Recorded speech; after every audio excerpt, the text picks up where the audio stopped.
your voices. We need to hear your voices.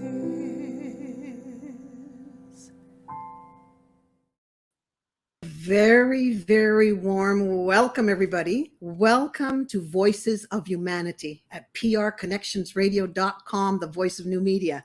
I'm clapping for you because I know either if you're here live with me or you're going to watch the replay, it's going to be wonderful. And I know that I celebrate what you're going to gain from this show. There's a lot of content in here. We have an amazing guest, Sandi Boucher. I like to say that last name.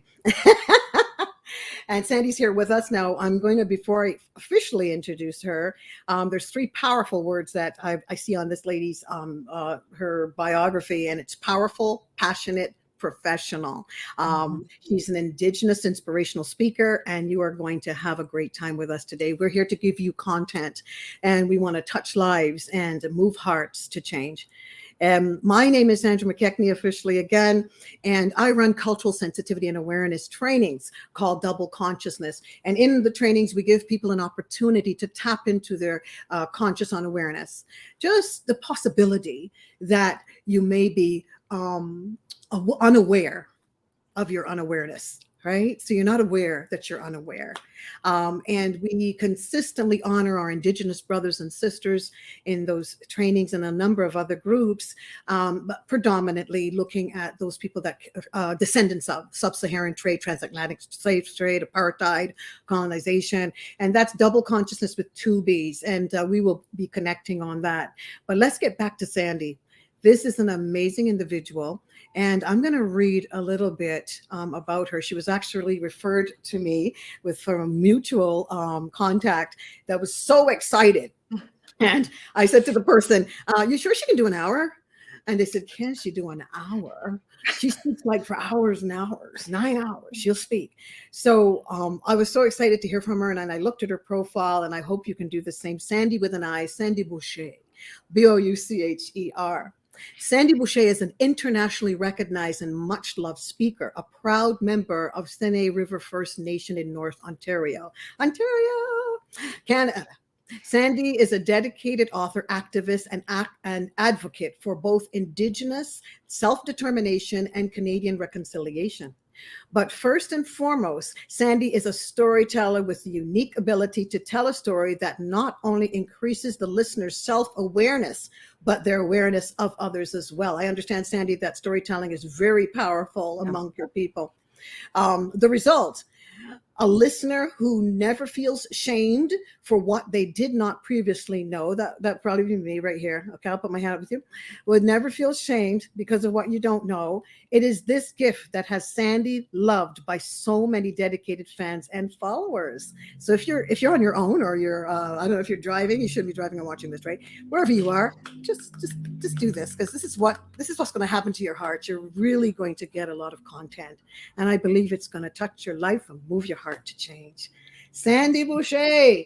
And I said to you, the first question, we met before this, and you got to chat it up to see where we're heading here, but there's so many. Sandi, welcome, hon. Welcome. Thank you so much. Yay. I don't know about you, but after all these years of doing this, you listen to your bio and it's your life, but it's like, wow, yeah, okay. Well, right? Really, the same thing happens to me. I think it's great. Yeah. I think it's wonderful. I got a plethora, I wish everybody, a plethora of questions to lead me on, but there's so much that and we may have to do a part 2. Now, Sandi, I would love you to just let the people know who you are, how you got here doing the work, and then we'll get into what you do. Is that all right with you? Sounds excellent. All right. Mishka paganon kwenadishnakas mangdodem. So what I just said in Ojibwe, because I am an Ojibwe woman, is that I am Red Thunderbolt woman of the Loon clan. I'm said to represent that split second in time when the thunder sounds exactly as the lightning strikes. And if you're in an area that experiences those kind of storms, you know that when those two things happen together, that means the storm's directly overhead. And I always tell my seminar participants, I'm here 110%. I'm definitely not known for being subtle. I'm more the wake-up call, that one sentence that suddenly everything just clicks. Yes.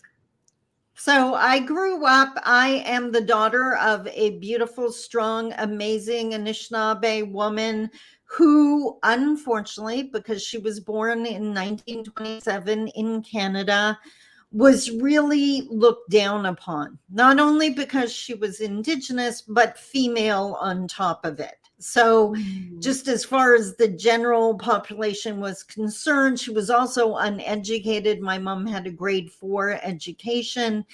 So she was just generally looked down upon or seen as someone that didn't have a lot to offer, like many, many other women in her situation.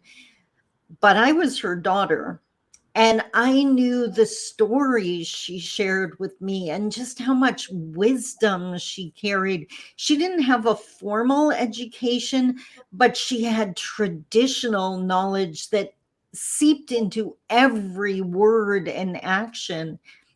And then my dad was this beautiful Frenchman from Saint-Jérôme, Quebec in Canada. And he didn't have the fears or the barriers that my mom carried. He obviously didn't have the same experience as a Caucasian male. So I always thank Creator for both of those influences, because I inherited my mom's wisdom and strength and determination, but I believed in possibilities that she couldn't because of my dad's worldview. My dad believed I could do anything I wanted to. So as his daughter, it was like, okay, dad wouldn't lie to me. I'm totally game for this. But I believe I have the career I do now because of my parents. I was maybe 5, 6 years old the first time that I noticed the world looked at mom differently than they looked at dad. And I think that's such a valuable lesson, because how many of us have had our value doubted by someone else, right? That they didn't see our potential, our worth, our value. And by me seeing how these people consistently underestimated my mom, it was a valuable lesson that other people could be wrong. And just because they don't see your value doesn't mean you're not valuable. And I'm certain you can imagine just how powerful that one piece of information is.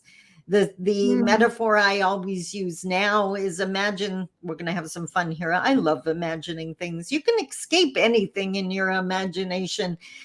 So imagine you go into a store, and I honestly used to do this in my single mom impoverished days back in my 20s. Go into a really expensive clothing store and pretend you can afford to buy something in there. Well, imagine you find this sweater, and it's like a $900 sweater. And you're looking at this sweater, and for the life of you, you can't figure out why anyone would pay $900, because it's definitely not your style. It's not something you would like at all. But the price tag didn't change. It doesn't suddenly go on sale because you don't like it. And that's the metaphor I use with my participants, because someone else doesn't see your value doesn't put you on sale. Your price tag doesn't change. It's their vision problem, not your value problem. I love that. And you know, you and I were speaking about double consciousness, and I was telling you a lot about our people, and we're actually connected a lot in lineage. People don't know that, but we were talking about, because I focus a lot, and a number of groups come through our trainings, right? But we do on our Indigenous brethren. I'm going to go back to that in a minute as to why we do that. And I know it's the obvious, but there's our listeners, there's people that may know the university degree part of this, and there's others that are everyday people that may think they know, but maybe they don't have that awareness really around a lot of these things, these number of things that I just wanted, like, why do we do land acknowledgements? Do we just do it because everybody else does it? What is that? But what was I going to say? The one thing I was noticing, yes, about double consciousness of a group of people that are so disconnected, that were like between the 1600s and the 1800s, the largest forced migration of a people, right, coming across. And then the value, the dehumanization and the factor of all of that, apartheid, colonization, the transatlantic slave trade, and what that did to us, to give us this double consciousness, right? Being assimilated upon trauma. Yeah. Both of us being assimilated, our people being assimilated upon trauma. And the value, how do you touch and tap into that value? Two streams of thought, two social identities. That's double consciousness, where the gap in between has everything to do with people that were assimilated upon trauma, never able to having a difficult time closing that gap, to have a sense of self. Yeah. And it's amazing. Sometimes you don't even know that you don't have value. You spend years, say, with people because you can see our color. You walking into a store, people are casing you, and you just file it. Yeah. You just file it. You know, you don't even, right? You pass and you see one of our Indigenous brothers and sisters, and you don't even think you're thinking it, but you're thinking it.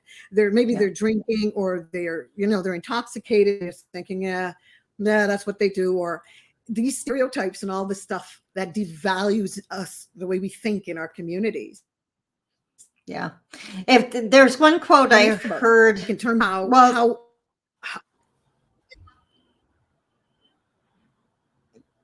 we're freezing. Are you up there? Here. Yeah, we're freezing a little bit. Yeah. We're freezing up a little bit. There's a quote I heard a while ago. A friend pointed it out to me, and I just thought, like I said, you know how sometimes you hear something and you just know that's going to stay with you for a while, that you need to sit with that one, that it definitely resonates. And what he had pointed out was, you were talking about the impoverished Indigenous people often battling with addictions. You see them out on the street. Yeah. And what he pointed out was, it's not that they drink any more than other people from different cultures. It's they just don't have the rec room to do it in. And I was like, wow. And that's so true. And I'm not centering out any culture here, but I can think of people from other cultures that have their own issues with addictions. It's just not as obvious because they're at home, right? They're behind closed doors. Whereas if you throw the poverty element into it, and I know I'm preaching to the choir here, when you're talking about marginalized and displaced people, the poverty that comes with that, going hand in hand with the addictions, and it becomes that stereotype that people assume, right? So yeah, the one thing you did say that I absolutely resonated right at the beginning, you talked about people not being conscious of the fact that they're not conscious of something. Yes. And I was like, wow, that is so many of my audiences. As you well know, my work is summed up in one hashtag: I create safe spaces. So the idea is my participants come to my seminars to ask those questions, to be able to say, I don't understand what's going on, and what does this word mean? And I think, and I'm certain your seminar is the exact same thing. We so need those safe spaces. We need to be able to ask those questions to be able to come together. Absolutely. I have, people come into the trainings that we do it on Zoom. And it really is anti-bias, cultural sensitivity awareness trainings, right? And so people will take me over and go like, do I say black? Or like, what, if I was going to say something, do I say Negro? What is it? So, and I know it's challenging. So I always say to people, if you can start an affinity group where you're sympathetic in what you want to say, and where it's a positive thing, where people have the opportunity to ask questions openly, that's a good thing. I always say, just don't let people come out with white hoodies, then we're in trouble. But if you could have a place where people can actually come together, and there's white affinity groups that you can create one yourself, you can learn about them online. I think it's a wonderful thing. Like I said, as long as it's a positive thing and people are truly and genuinely wanting to tap in to the fact that they're maybe unaware, those 4 states of awareness, that you are unconscious, you're right, unconscious of your unawareness. That's not a great place, because that's like saying, what I don't know won't hurt me, eyes, hands over your eyes, and so on. I wanted to ask you, though, this is an obvious question maybe to some. Why is it important for us to do land acknowledgements? Well, and I think that's one of the first initial steps of completing history. Because what I think a lot of people don't realize is the history we were all taught in schools was a very slanted, incomplete picture. For one, they made it sound like everything started once the settlers got here. And it's like, hello, we were here for eons. And I know someone made a reference the other day to that this section was Indigenous land. And I kind of looked at them and said, you do realize it's all Indigenous lands, right? Like we were literally everywhere. So that land acknowledgement is acknowledging that fact that Canadians or groups of people, whoever it might be, are finally wanting to bring into present day conversation the fact that they recognize there was a history before the European settlers got here, and they want to bring that in. Now, I always add, I'm the lightning bolt, remember? So to me, a land acknowledgement is not enough in itself. I get a lot of people reaching out to me for help writing their land acknowledgements. And my first question is always, why do you want to do one? Because in my mind, if whatever the entity is, whether it's a nonprofit or a business, whatever the case may be, if all they're going to do in the realm of Canadian reconciliation and Indigenous engagement is a land acknowledgement, then please don't bother, because then it's just performative. But if it's one of the steps you're taking to try to build those bridges, to try to build understanding, then absolutely I will help you do that. Wow. I find that paramount to someone, a big organization planning a cultural audit. But truly, things go back to the same old. People aren't really interested in what to do about those findings. And if, depending on who's doing it, what are those findings? All right. Yeah. So you said something that I thought was really poignant, and that was that you are not, we were talking about, I think it was you're not Canadian, like you guys aren't Canadians. What are you? Remember, I was talking about Canada was here before Canadians. So tell me about that.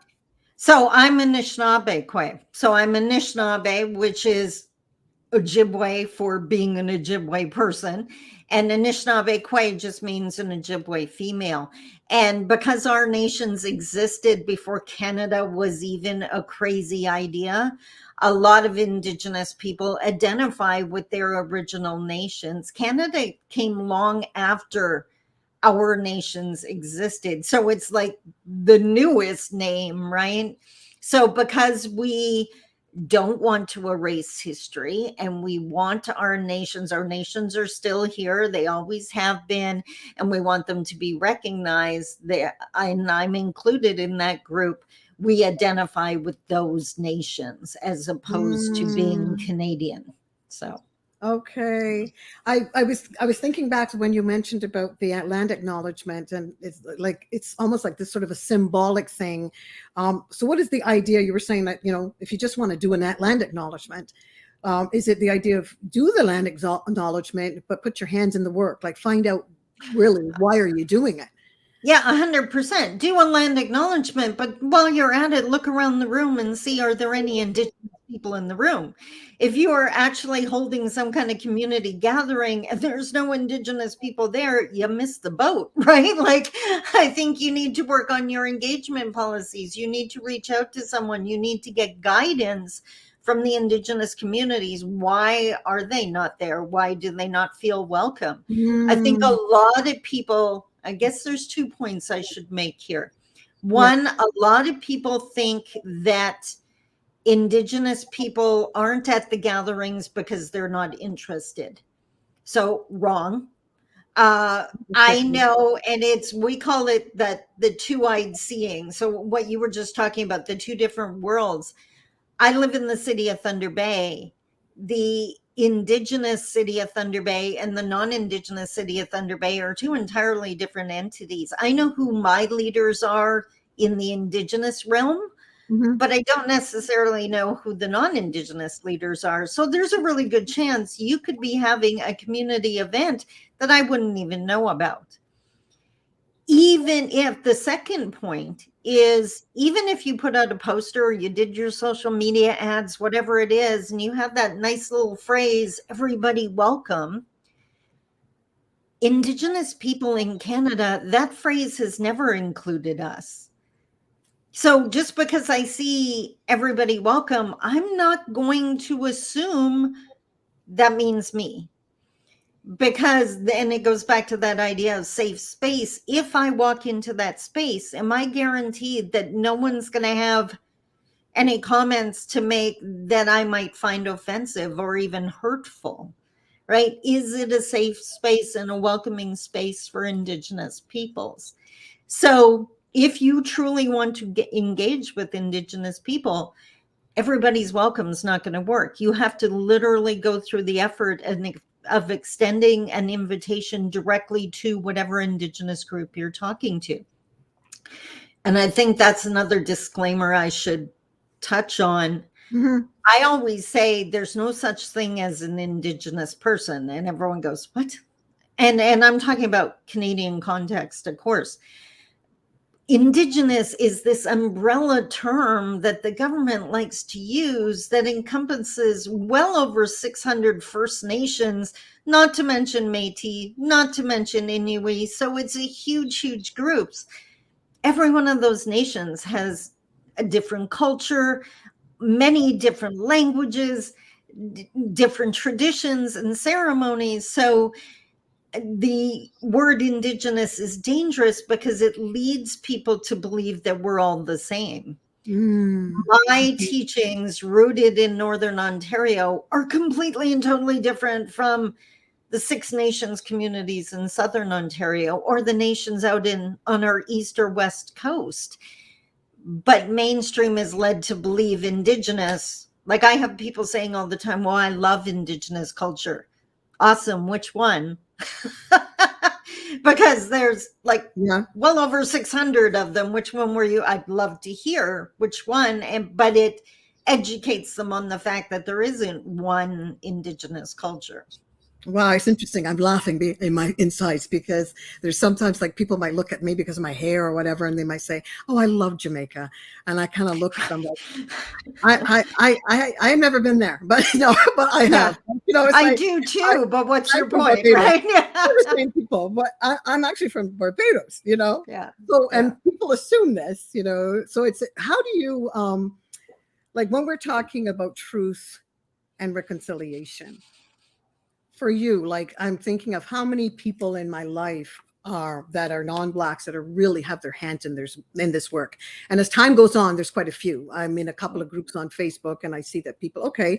So I always watch to see what does that look like? Is it just symbolic or do you really have your hands in the work looking for reconciliation and so on? And how does it look like on your end when you are, who's holding the signs, not outside, but who's got their hands in the work? And you know what? There's so many of us. And I think there needs to be many of us and needs to be many more. So I definitely, no surprise here, I definitely look at this from an Anishinaabe slant. So in my culture, an eagle feather is the most sacred item you can think of. That to be awarded an eagle feather is the highest honor. And if you think of a feather, there's two sides on each side of the stem. The way I look at reconciliation is one side of that feather is non-Indigenous people, and the other side is Indigenous people. And both sides have so much work to do before that feather is going to heal and be strong. Right. So I do the work on both sides of the feather. I'm either in First Nations communities helping with the healing and the empowerment and understanding why our communities are in the state they were in. When you look at a First Nation community today, that's not the natural manifestation. As you mentioned, that's trauma result, the results of the trauma over the years, and it continues. And on the non-Indigenous side, it's education that is missing because they were denied that education, denied their history. If there's one thing I resolved years ago, it's that I will never, and it's a promise I make in every one of my seminars, I will never crucify someone for something they don't know. And even if that means they use a problematic term, the way I look at it is they can only use what they know. And if that's the only phrase they've ever heard or the only identifier they know, that's what they're going to use. And I make it clear at the beginning, if that happens, I'm going to point out that the term's problematic. I'm going to explain why, and I'm going to give you options and other things you can use instead, because I don't want anyone becoming their own worst enemy and saying something that they don't realize is derogatory. But we have to go into it with that. I'm not going to crucify someone, like I said, because our education system failed them. But I can give them the education, and then I always laugh because that's when the responsibility changes, right? It transfers. Once I gave you the info, you can no longer say you don't know. Yes. So there's just my phrase when people ask me, what do I think reconciliation looks like? I believe it's going to be a million conversations.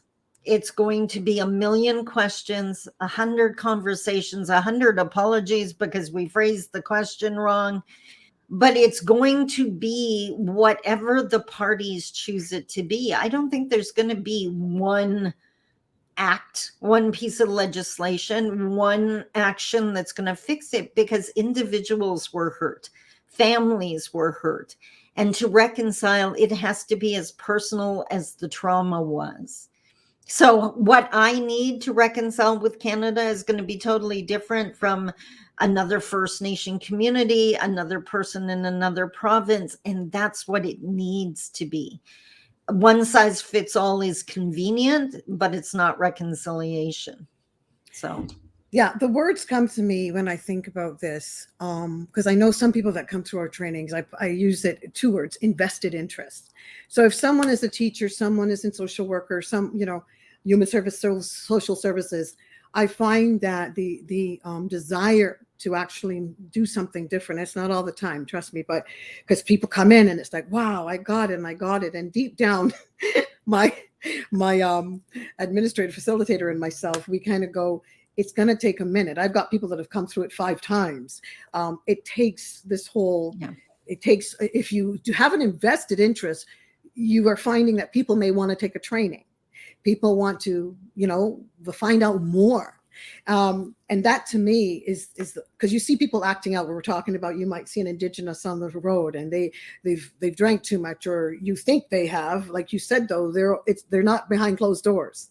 So it's going to seem like it's totally exacerbated. So, and when you may see a lot of gun violence and you affiliate that with Blacks. So what does that look like if we go back 21st century, 19, 18, 17?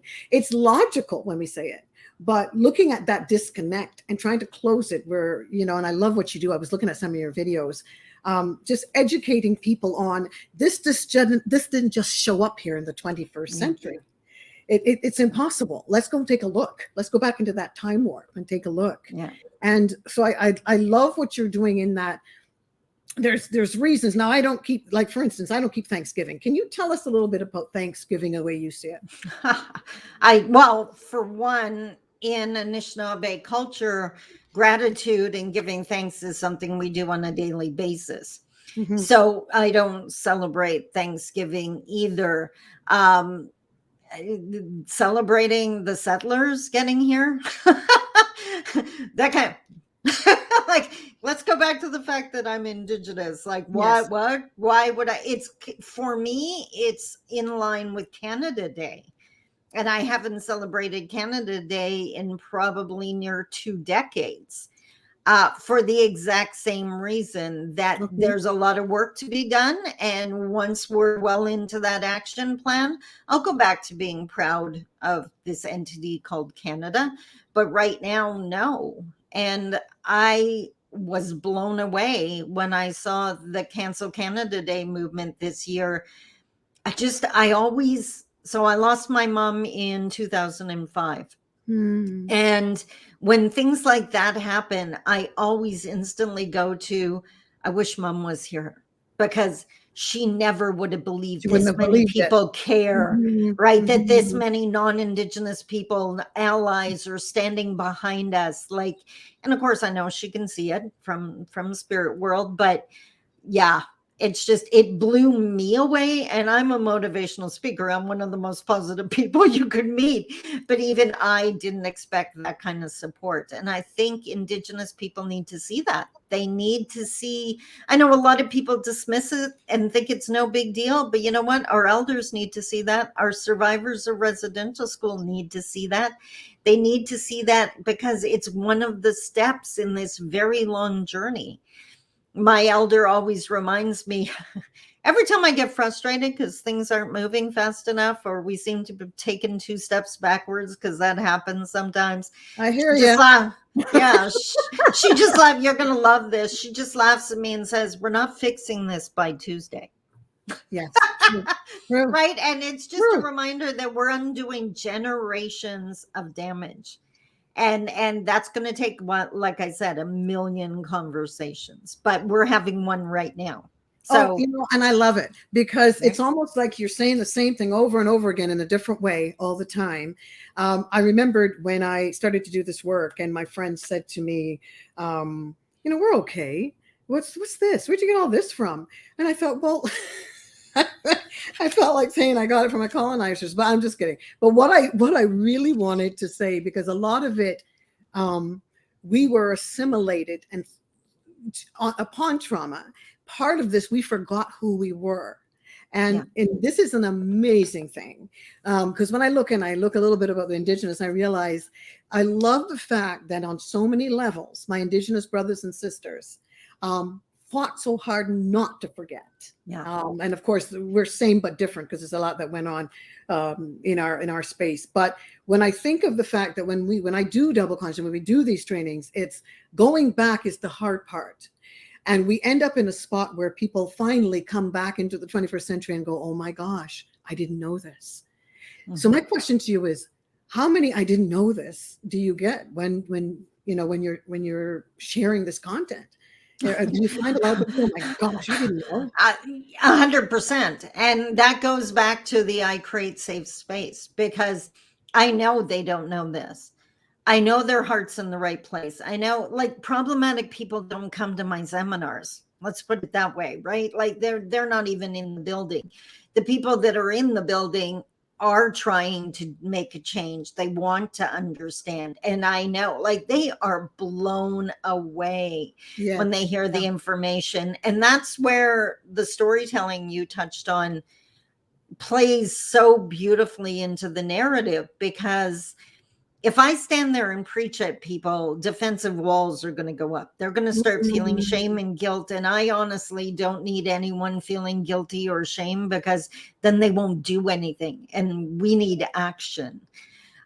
So instead, I just tell a story, and I tell what it was like for my mom, or what it was like for me growing up in Anishinaabe in this country. And when they hear the first person stories, it resonates. It's not a threat. It keeps their defensive walls down, but it encourages the questions that we need to ask and have answered. So we had a conversation about what, and I love that you bridged, and you're going to bridge it now, I'm sure. What pops into my head, say, when somebody says an Indigenous person? What kind of, whatever it is it a stereotype, what is it that pops into my head? And Sandi, what would you like that to look like going forward? Like, what would you like to pop into people's heads? But tell me first, the things that you're aware of, how do you handle that? What does pop into people's heads? Oh, geez. Every stereotype you can think of, the addictions, the violence, poverty, welfare bums, existing on the social, the drain to the financial coffers, like all the awful, don't pay taxes. That's always a good one. Just ridiculous. And what I would wish that popped into people's heads when they hear Indigenous is the word resilient. Because I go into a community and I always point out to them, you know what? Yeah, there's problems here. There's addictions, there's violence, there's poverty, there's unemployment. These resonate across all the First Nation communities, but we're still here.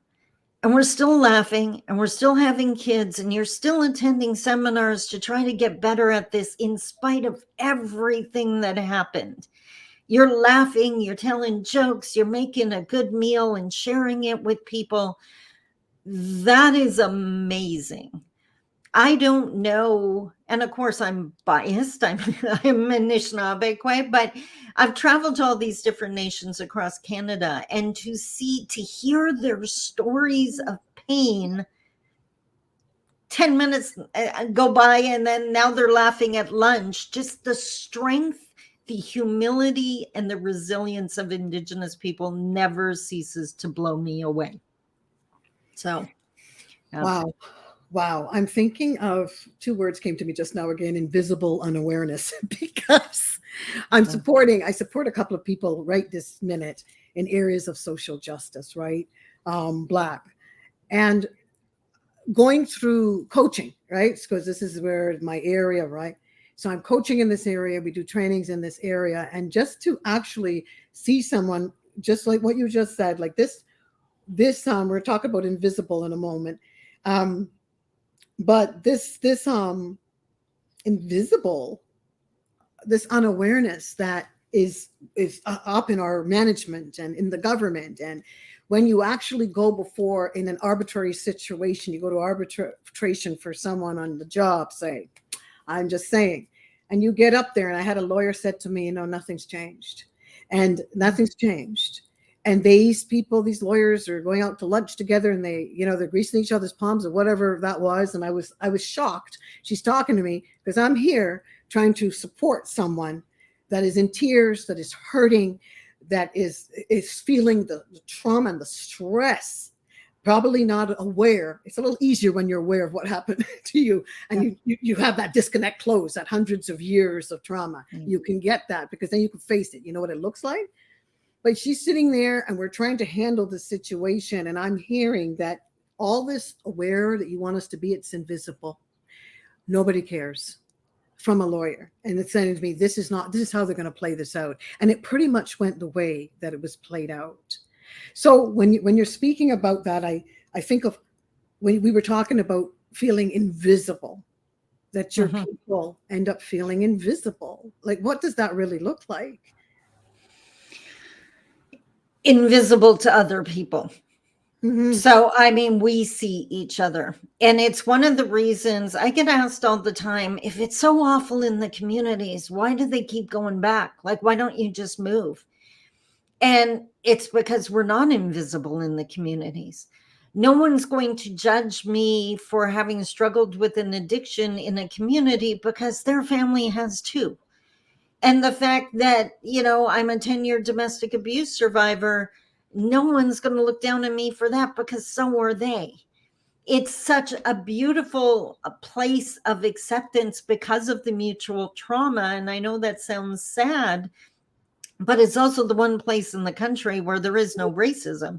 Because what are you going to do? Condemn me for being Indigenous? So are you, right? It doesn't even make sense. So we are invisible to other people, but it goes back to what I was talking about earlier with my mom and her value. We know our value and we see each other it's you that don't see us, right? So we've never considered ourselves invisible. It's just we know that you may not be able to see us. It breaks my heart to hear that that woman felt that nothing had changed. Because I'm gonna backtrack here for a second. One of the things that I teach in my seminars, and you know this as well as I do, that for anyone who belongs to a group that's been oppressed for a long period of time, held down by the colonizers, you internalize that oppression. You start to believe the stereotypes for yourself and the people that look like you, your own people. And there's three ways that manifests, three ways that comes out. Violence, which both of our communities are torn apart by violence. The acquiescence that says, why bother even trying? Why bother going to school? Why bother getting a job? They're never going to respect me. They're never going to change. And that's what I heard in that woman's voice. And honestly, that's the one that scares me, because if someone's violent, and I know a lot of people really don't like the violence, and I get that, but to me, if someone's violent, there's still a flame inside there somewhere going, you can't do that to me, and you can't say that to me. So to me, that's a person still fighting to stand strong. Maybe not in the best way, but they're still fighting. Acquiescence, that light's about to go out. That's the one that scares me. That's where we lose our kids. And like, that's a scary place. Nonviolent resistance is the third option. And that's the elders taking our sacred drums into the bush, because we're going to hang on to our ceremonies, even if you say they're illegal. It is our elders whispering their language to each other so that they could pass it on to future generations, even though they were told they were not allowed to speak it anymore. It's Indigenous people now reclaiming their names, whether it's their personal name, their spirit names, or the names of their communities, and going back to the original names.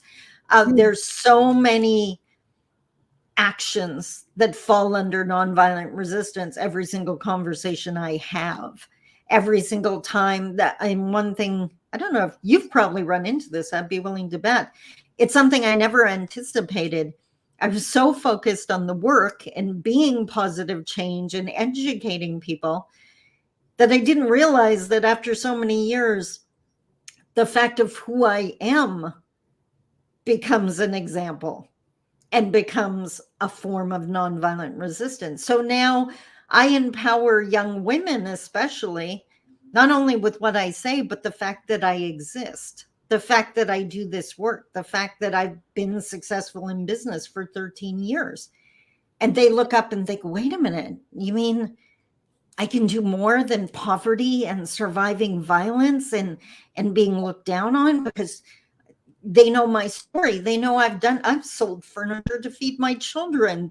I've done poverty. I've done the violence. I've done the shame and the guilt, and came out the other side. And it's not because I'm like superwoman or super intelligent. It was just, I had enough people believing in me so I could.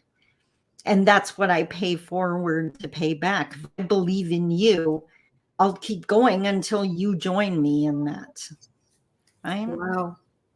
In 1995, there was this bill perpetuated, and it was the super predator thing.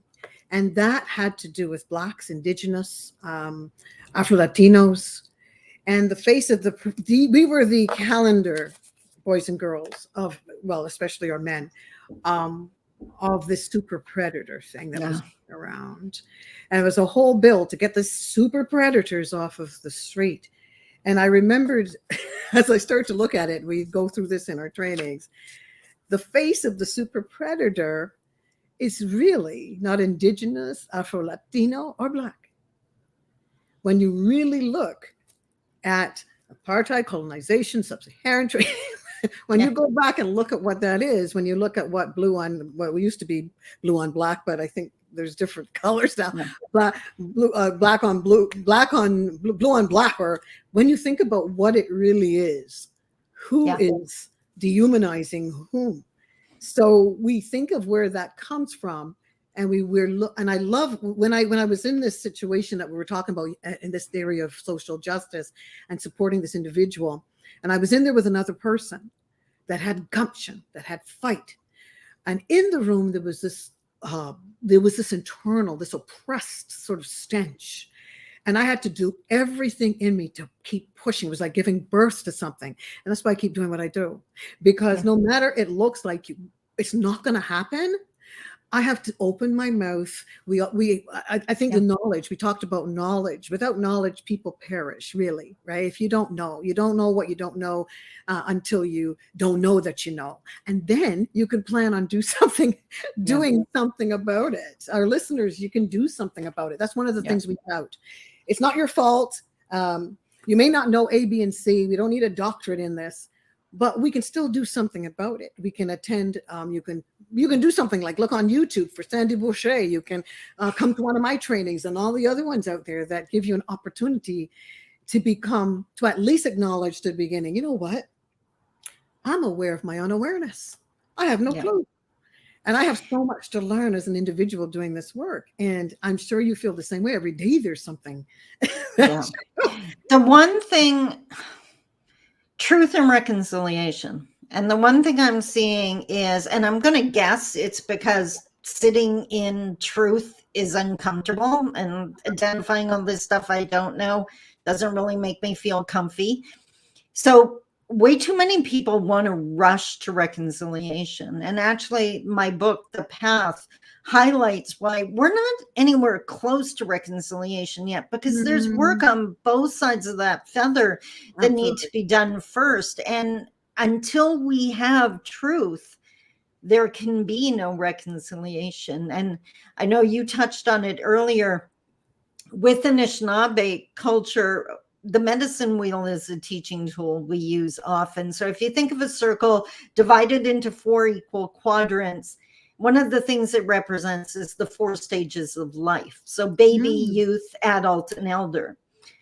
When you're in the baby stage, that's when you're new to all of this stuff. You're just waking up to it, and you go to that first seminar and your mind's blown, right? And then maybe you go to the second seminar. So now you're in the youth stage and you have more understanding. And just like our teenagers, natural born activists, these people now have a little bit of knowledge and they want to race out there and they want to create change. And then they wonder why they end up inadvertently causing harm. Because they're still in a learning stage. And I really encourage people, yes, you're going to want to go out there and save the world.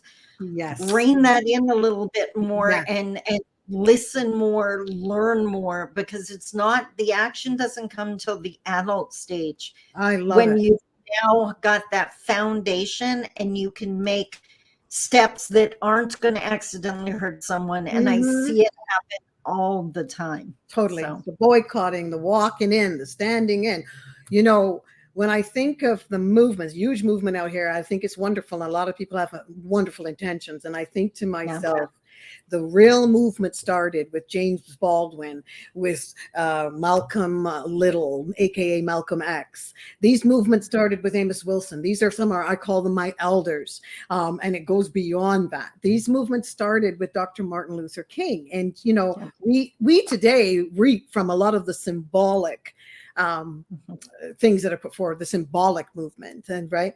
So we have a Dr. Martin Luther King Boulevard in the States and a Rosa Park, and this is great. Those symbolic achievements, fabulous.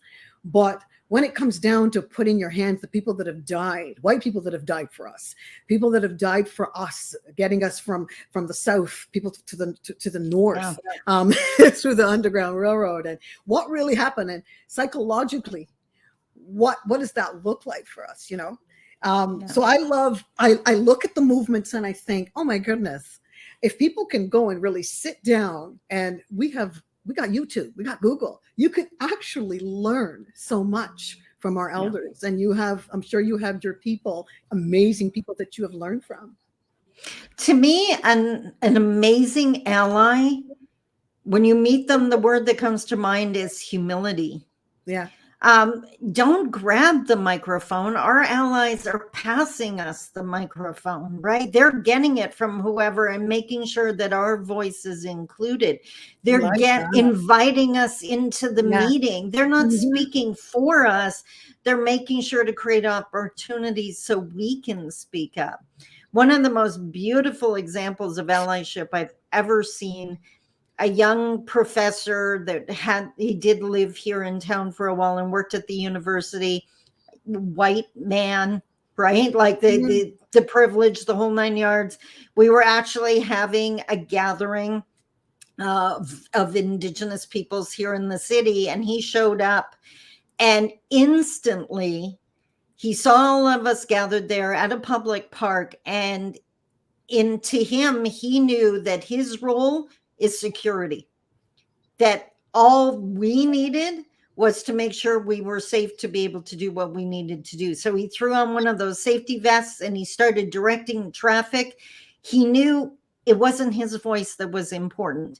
He didn't need to be seen as part of the movement. He just needed to hold space so that we could do what we needed to do. And I was like, that's an ally.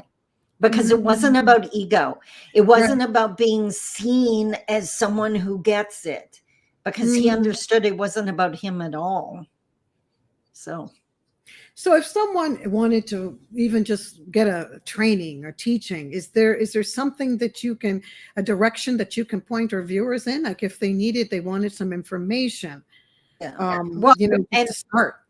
Yeah. And well, this is going to sound like self-promotion to the nines, but my third book, The Path, is an action plan for reconciliation. And why I recommend it to people, it's written the exact same way I speak, in conversational English. It's got diagrams, cartoons, right? Like it will help you understand if you've never heard of any of this. And that's Did you why bring the book, Sandy? I remember I was saying, can you hold something up? Do you have any there? It's way behind me on my desk. Because I wanted them to see it. Yeah.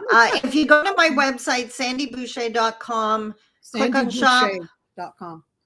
click on shop, click on books, you'll see all of them there. And The Path is the one you're looking for. And so I'd highly suggest that. Another one, if you go to, well, I'm on YouTube. So again, I have tons of videos. Okay. Another one that I really encourage people to follow is Pam. It's Pam Palmater. She's an Indigenous lawyer. She teaches at Ryerson. I always give the disclaimer though, when you start watching her videos, if you're non-Indigenous and you're new to this world, she comes across as very in your face. She's very much a warrior, and she could actually intimidate some people. Hang in there for the first 2-3 minutes as she does her intros, because the guests she brings on, the information is worth watching. Girl, we always have to make that disclaimer, okay? Because people have an idea how they want to receive stuff. I know what they think, and it should go down always with honey sometimes. And sometimes, you're right. You just have to hang in there and get through. So what was it, Pam? Palmater. So Palmater. Because I think this would be. So what would you say to our listeners if you were giving them how do I find out, how do I start to even, should I be thinking? Remember we were talking about what comes to mind when we hear of an Indigenous person. What should we start doing in terms of the way our thought processes about it? Well, and I love that question. Thank you so much for asking it, because way too many people out there think reconciliation is an act of legislation. They're waiting. I've been asked, I don't know how many times, how much energy I put into getting the government to do something. And my answer is always zero, none. Because the government will not lead this charge. Cancel Canada Day happened because every day Canadians said 215 children found in Kamloops does not sit well with me. Yes. It's going to happen in every single day. That's why I do the work I do. Ask the questions. Have one of those million conversations. Google Indian Act. Google colonialism in Love it. Canada. Google, find people like me, people like Pam, people like Cindy Blackstock, who is fighting the federal government right now on behalf of Indigenous children. Search Indigenous activists and start listening. Just start gathering your information. Be okay with being at the baby stage. Yeah. And just gather your information. We have an exclusive resource list that we leave with people, in that once you leave this, use the list, because it's amazing that what we don't know can actually hurt us. We inevitably, right? Yeah. I am so glad you came today. There's, I was thinking of something else, and I'll talk to you about that after, because I think we should have you back and get into something a little more, more than this. Maybe staying on one or two things, because I think it'd be amazing. Thank you so much, you lovely lady. This is Sandi Boucher. I like just chatting and having a conversation with you. It's been really fabulous. So if you were giving us, so you gave me that was your website, right? We're going to attach everything to this anyway. But for now, if somebody just wanted to go, they can just Google Sandi Boucher. Yes. If you wanted to go on and go on YouTube, there's some really good stuff there. Remember, it's Sandi with an I, B-O-U. You can see her name here if you're looking, B-O-U-C-H-E-R. Thank you to my listeners. You guys are amazing. In the new year, we're actually going to do this twice a month. So the plan is the second Friday in the month and the second and the fourth Friday in the month, starting in the new year. There's so much that we can do with this wonderful voices of humanity. We want the voices, and we've got the faces. We had Sandi, and our first guest was Wendy McGee. This was amazing. And I really want you to come back and see us. And please give us your likes, your comments, your shares. We certainly appreciate it. My name is Sandra McKechnie again, Voices of Humanity at prconnectionsradio.com, the voice of new media. Thank you so much for joining us. Bye for now. Voices of humanity, we need to hear your voices. We need to hear